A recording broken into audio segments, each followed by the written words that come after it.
Payment करा रहे हैं। सेंटर चेंज हुए हैं, इधर उधर हुए, उस पर क्या कहना है उनका? हाँ, उनका ये कहना है, हमने बोला कि आप 5 ये ले लो, तो बोले ऐसा कुछ नहीं है, हम सिटी तो 10 दिन पहले बता देते हैं। और पता अपना एग्जाम्पल क्या करें बाबूजी, मैं जब पेपर देने जाता था 3 साल सीजीएल भी निकाला मैंने, तो मैं स्लीपर भी नहीं मिलती थी, धक्के खा के जाता था। तो उनका ये है कि बच्चे भी धक्के खा के जाएं, फिर काय का डिजिटल इंडिया, फिर तुम देश को आगे ले गए हो, तुम आज से वही हो रहा है। रिपीटेड क्वेश्चन थे, और जो एआई वाले इन लोगों ने मुद्दा उठाया था कि एआई से पेपर बनवा रहे हैं, उस पर उन्होंने बड़ा चलो जी कह रहे, आपको पता है वर्जिन पेपर दे रहे हैं हम, वर्जिन पेपर है, ये सब थे, एग्जैक्ट शब्द बता रहा हूँ। कैसे बोले वो अनटच है, उसको किसी ने टच नहीं किया है, क्वेश्चन को बिना टच किए बन गया। मैंने कहा एक एक पेपर में 5-5 सवाल गलत हो जाते हैं, पता है लोगों को, बड़े ध्यान से सुनना। मैंने कहा एक एक पेपर में 10-10 सवाल गलत हो जाते हैं। बोले पेपर अनटच है, किसी और को टच कराएंगे कि चेक कर लो एक बार तो गलत हो जाएगा, पेपर आउट होने के चांस है। आज आप देख लो, जो लोग हमारे पेपर बना रहे हैं वो अपने मौसी के लड़के को भी बता दें, उनको भी नहीं पता ये पेपर किस एग्जाम में आएगा। मैंने कहा भाई आप सिलेबस में तो आपने दिया नहीं था, प्रोबेबिलिटी स्टैटिस्टिक्स, आप सिलेबस तो दे रहे हो। बोले उससे क्या मतलब है, बच्चे को नहीं पता कि 12th बेस्ड है और 12th में सब आता है। तो मैंने कहा आप ये भी लिख दो कि भाई 12th बेस्ड है, एनसीईआरटी पूछेंगे तो बोले लिख देंगे, ये इनडायरेक्टली तो लिखा हुआ ही है। कुल मिला के उनको किसी बात के लिए इतना सा रिग्रेट नहीं है कि बच्चे परेशान है या एग्जाम सिस्टम खराब है। उनको लग रहा है हम भी धक्के खाते थे, तुम लोग भी धक्के खाओ, धक्के खा के कोई नौकरी तुम्हारे हिस्से में आ जाए तो अच्छी बात है, नहीं तो नहीं। किसी भी बात के लिए उनको कोई रिग्रेट या परेशानी इस बात से नहीं है, वो मजे में है पूरे। और ये सर आप पूरे देश के शिक्षकों को आंदोलन करने के लिए बुलाए थे, अब मिलने के लिए डीओपीटी से बुलाए थे सर। हमको लगता है कि देश के तमाम शिक्षक आए हैं, सारे शिक्षक लगभग आए हैं और इतनी संख्या शिक्षकों की थी। आज जो पूरा क्रम हुआ, जैसे प्रशासन का जो आप लोगों से बिहेवियर रहा, आप एसएससी चेयरमैन से भी मिलकर आ रहे हैं, आपको क्या लगता है जो ये पूरा हुआ? आज सुबह डीओपीटी वालों ने भी बोल दिया था कि मिलेंगे, हाँ। फोन पे बात हो रही थी, बाकायदा नंबर आ रहे थे, ऐसे लग रहा था कितने सम्मान से बुलाया जा रहा है। तो आप सुबह से देख रहे हैं हर चीजों को सर, और पहले से भी लगे हुए हैं। कितना उम्मीद है कि आपके इस रिफॉर्म वाले आंदोलन से, इस मीटिंग से कुछ प्रभाव पड़ेगा या कुछ अंतर देखने को मिलेगा, कुछ सुधार होगा? जितना ज्यादा से ज्यादा बच्चा यहाँ आके बैठेगा तो इस सिस्टम को ठीक करके ही जाएंगे, क्योंकि इतनी कमियां है ना। जैसे हमने बोला माउस और कीबोर्ड, हाँ ये मानते हैं थोड़ा माउस दिक्कत कर रहा है हर जगह माउस। हमने बोला एक बच्चा पीटा गया, बोले अच्छा बच्चा पीटा गया, वीडियो कहाँ दिखाइए, लिंक दे दिया कि भाई ये वीडियो है।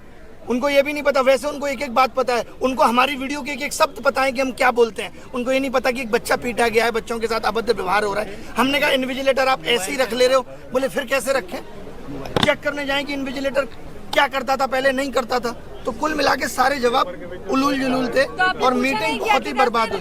जो फीस लेते हैं वो किस बात की लेते हैं अगर आप व्यवस्था ही नहीं करवा पा रहे हैं? फीस ले रहे हैं, गलत क्वेश्चन का पैसा ले रहे हैं, बस्ता रखने का पैसा ले रहे हैं। कह तो रहे हैं जो पैसा ले रहे हैं उससे रोडें बन रही है, आप तो देख ही रही हो। बच्चों की बेरोजगारी का रोड बन रही है। एसएससी कमीशन को ये बोलना चाहिए कि गलत सवाल के आंसर का 100 रुपए आपकी रोड बनाने में लग रहा है। और सच में रोड भी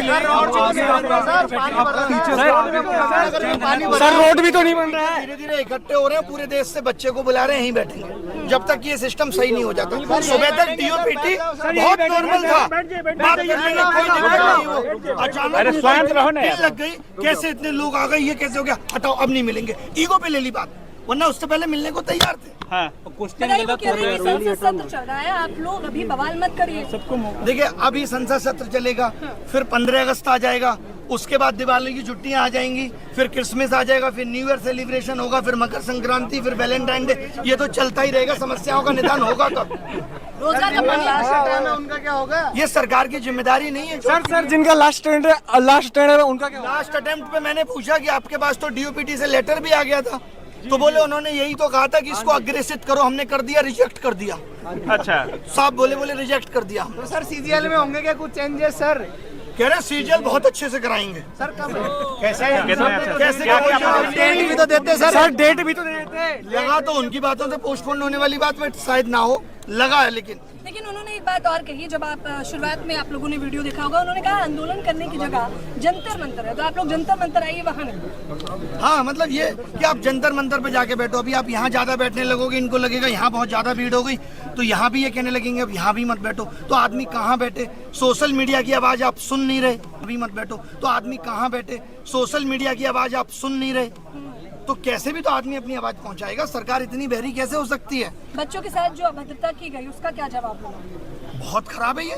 लोग बच्चे छोड़िए, आप टीचर्स पे लाठीचार्ज, उनको गलत तरीके से जबरदस्ती बस में बिठा के ले जाना, ये कितना गलत है। और वहाँ पे क्या कर दिया था, टीचर ये कह रहे थे कि भाई 4 लोग हम में से डीओपीटी मिनिस्टर से मिलना चाहते हैं, लेकिन उनका ईगो आज इतना बड़ा है कि वो किसी से नहीं मिल सकते। बात भी नहीं सुनेंगे बच्चे। मैं आप सबको कैमरे के माध्यम से बताना चाहता हूं कि ये 1 साल की भर्तियां 3 लाख करोड़ का घोटाला है, और वक्त आने पर इन सबके प्रूफ दूंगा। 3 लाख 3 लाख करोड़ के घोटाले। आप क्या अपनी नौकरी से 50,000 रुपए की उम्मीद कर रहे हैं, जहाँ इतने बड़े बड़े स्कैम चल रहे हैं। ये एडुकेटी का आना इतना आसान नहीं है।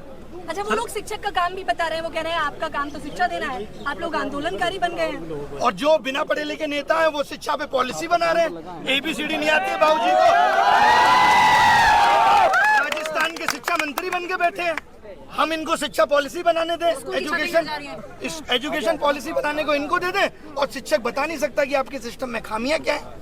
तो ये तो दोगलापन है। हाँ, अगर वो गलती ही स्वीकार नहीं करेंगे तो आप क्या करने वाले हैं? आप खुद देखिए, 5 साल पहले बोला CET लेंगे, तब तक मनसाएं ठीक थी। CET लेने का मतलब ही साफ साफ ये था कि भाई कॉमन एंट्रेंस टेस्ट होगा, बच्चा एक बार फॉर्म भरेगा। इनको लगा ये तो गलत हो रहा है। रेलवे अलग से 500 करोड़ कमा के दे रहा है। आपको पता होगा, रेलवे में ही 500 रुपए फीस ले लेते हैं और कहते हैं 400 वापस करेंगे। कब वापस करेंगे ये नहीं पता है। 1 करोड़ लोगों की 400 रुपए फीस रख कर बैठे हैं। गलत सवाल पूछने पे 100 रुपए इसलिए लिए जाते हैं कि आप किसी सही सवाल को गलत ना बताएं। लेकिन अगर वो सवाल गलत ही है तो इनको 100 रुपए वो वापस करना चाहिए। एक बच्चे से 2,500 रुपए वसूल रहा है, तो इन्होंने कमाने का जरिया बना लिया। अभी एडुकेटी 100 रुपए लिए जाते हैं, 100 रुपए, और एक पेपर में अब हो गया है कि 20 क्वेश्चन गलत, यानी 2,000 एक बच्चा देगा प्री में, और कम से कम 1,000 देगा मेंस में, 3,000 देगा एक बच्चा। इसमें तो संख्या बढ़ती जाएगी। अच्छा, बढ़ती, इसीलिए हर क्वेश्चन हर साल बढ़ रहे हैं। हमारे टाइम पे एक भी गलत नहीं आता था, फिर 2 गलत आए, फिर चस्का लग गया पैसे का, उससे रोड बन रही है। अच्छा सर, आप SSC चेयरमैन से मिले, कोई किसी और आयोग के चेयरमैन वगैरह से, जैसे आपका आंदोलन जो था या जो कह रहे थे DOPT से मिलने का मतलब इतना ही था कि हमें आप पूरे एग्जाम सिस्टम पे बताओ। हाँ। खाली SSC में ही नहीं, आप बाकी के एग्जाम सिस्टम पे भी बात करो। कुल मिला के बात यह है कि सरकार या उनके आयोग इस वक्त विफल हो रहे हैं, क्योंकि जैसे जैसे एस्पिरेंट की बड़ी, इन लोगों ने अपने सिस्टम को अपडेट नहीं किया। आज ये आधार ऑथेंटिकेशन के लिए एक अलग कंपनी का सहारा ले रहे हैं, एग्जाम कंडक्ट कराने के लिए एक अलग कंपनी का सहारा ले रहे हैं, उसमें जो सर्वर सपोर्ट लग रही है वो अलग कंपनी की लग रही है। आगे आने वाले वक्त में करप्शन होगा तो आप यही नहीं पता लगा पाएंगे कि किस कंपनी ने लीक किया। शुरू में जब आपने बोला कि हम माथा टेकेंगे गुरुद्वारा में, तो वहाँ जितने शिक्षक जा रहे थे वो उनका कहना था कि वहाँ खोज रहे हैं कि अभिनय शर्मा कौन है। मतलब वही गुरुद्वारा में माथा टेकना जितना मुश्किल हो गया है कि टीचर जाके 50-60 गुरुद्वारे में माथा नहीं टेक सकते। कोई बच्चा तो वहाँ था नहीं। आपको क्यों खोज रहे थे लोग? सर ने सबको एकजुट किया है, क्योंकि ये पहली सबको बार हुआ बुलाया और हमने आह्वान किया। एकजुट आपने किया। वही क्या कर लेंगे इससे, मुझे खोजने से क्या, मैं तो हर जगह अवेलेबल हूँ। डिटेन कर लिया गया, आप कैसे बच गए सर? बाल बांका कर ले, मैं तो कह के आया था। मैं कौन है वो जो भागता है? मिल्खा सिंह से तेज भागता हूँ मैं। अभिनय सर जी जिंदाबाद। ये मत करो प्लीज, मत करो। हम लोगों को शांति से यहाँ बैठना है, शांति से यहाँ बैठना है। जब तक बैठना है, जब तक मांगे नहीं मानी जाएंगी। और पूरे देश के युवा को बुलाना है। कमाल की बात यह है कि सब लोग आ जाए, चाहे वो रेलवे। 7 साल से शिक्षक भर्ती नहीं आई, बताओ। बेटा है देर की बातचीत में कहीं आपको लगा कि मतलब सर मोदी जी को ढीला करना है। कहीं नहीं, कोई भी ऐसा आश्वासन नहीं था जो ठीक मिला है। टोटल इलॉजिकल थी। उनको अपना बताना था हम 16 घंटे काम कर रहे हैं, 8 घंटे सो रहे हैं। फिर ध्यान में आया उनको, नहीं 2 घंटे तो और भी कुछ कर रहे हैं। फिर बोले 14 घंटे काम कर रहे हैं। तो उन्होंने बस यही दिखाया, हम बहुत काम कर रहे हैं बच्चों के लिए। हर एक बच्चे की समस्या को सुन रहे हैं, हर एक बच्चे की समस्या का निदान करने की कोशिश कर रहे हैं। कुल मिला के सरकार, एजेंसी और आयोग तीनों मिले हुए हैं, और सबका एक ही उद्देश्य है, किस तरीके से युवाओं से पैसा वसूला जाए। अच्छा, आप देखो, आप पे ये आरोप भी लगा कि आप